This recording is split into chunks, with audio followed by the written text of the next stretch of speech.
આજે નાંદોદના ધારાસભ્ય શ્રી દર્શનાબેન દેશમુખ દ્વારા પ્રેસ કોન્ફરન્સ કરીને થોડા દિવસ પહેલા ભરૂચના સાંસદ મનસુખભાઈ વસાવા દ્વારા એમના પર ભ્રષ્ટાચારના આરોપ લગાવવામાં આવ્યા હતા એનો ખુલાસો માંગવામાં આવ્યો છે અને પુરાવા સાથે એનો ખુલાસો મળે, નહીં તો મનસુખભાઈ વસાવા જાહેરમાં માફી માંગે, નહીં તો માનહાનિનો દાવો કરવા સુધીની ચીમકી એમણે ઉચ્ચારેલી છે। ત્યારે 3 વર્ષથી દબાઈને રહેલા દર્શનાબેન દેશમુખજી આજે મોડા પણ જાગીને એ સાંસદ સામે બોલવાની એમણે હિંમત બતાવી છે, એમને હું અભિનંદન આપું છું। અને જે પ્રકારે મનસુખભાઈ વસાવાની વૃત્તિ રહી છે, ભૂતકાળમાં અહીંના ધારાસભ્ય હર્ષદભાઈ વસાવા હોય, શબ્દશરણ તડવી હોય, ઝઘડીના ધારાસભ્ય છોટુભાઈ વસાવા હોય, રીતેશભાઈ દેશમુખ હોય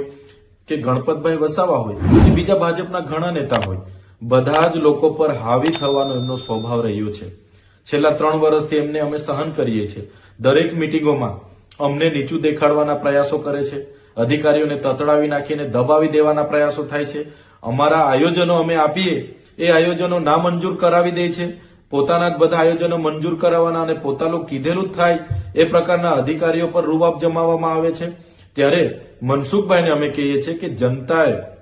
અમને પણ ધારાસભ્ય તરીકે મત આપીને એમનું પ્રતિનિધિત્વ કરવા માટે મોકલેલા છે, ત્યારે તમે સાંસદ છો, અહીંનું પ્રશાસન સાથે હાથે મળીને કઈ રીતના કામ થાય, તમે ભરૂચના સાંસદ છો તો ભરૂચ પણ જાઓ, ત્યાંના પ્રશાસન સાથે મળીને, ધારાસભ્ય સાથે મળીને કઈ રીતના કામો થાય એ દિશામાં તમારે વિચારવાનું હોય છે। તેની જગ્યાએ અમે તમારી હરીફ છે એવું માનીને તમને અવારનવાર અમારા નામજોગ અમારા પર ભ્રષ્ટાચારના આરોપો મૂકો, વાણી વિલાસ કરો, ખોટી ટીકા ટિપ્પણી કરો, જાહેર મંચ પરથી હમણાં અમારા નામજોગ તમે ભાષણો કરો, આ વ્યાજબી નથી। બધી જ બાબતોમાં રાજનીતિ નથી હોતી, બધા જ ધારાસભ્ય તમારા કેલાથી દબાય એવા નથી। ત્યારે 3 વર્ષથી દર્શનાબેન દેશમુખ એમને સહન કરતા હતા, આજે એમણે ખુલાસો માંગ્યો છે, ત્યારે હું અપેક્ષા અમે રાખીએ છીએ, ગુજરાતની જનતા જાણવા માંગે છે કે મનસુખભાઈ વસાવા આવનારા દિવસોમાં જે દર્શનાબેન દેશમુખ અને બીજા લોકો પર આક્ષેપો કર્યા છે એ ભ્રષ્ટાચારના પુરાવા રજૂ કરે, કાં તો જાહેરમાં આવીને માફી માંગે, નહીં તો આવનારા દિવસોમાં લીગલી પ્રોસેસ એમના પર બધા જ કરવા તૈયાર છે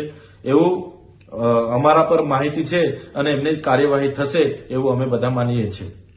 નર્મદા જિલ્લાના તમામ સમાચાર માટે આપનું નર્મદા યુટ્યુબ ચેનલને સબસ્ક્રાઇબ કરી બેલ આઇકન દબાવશો।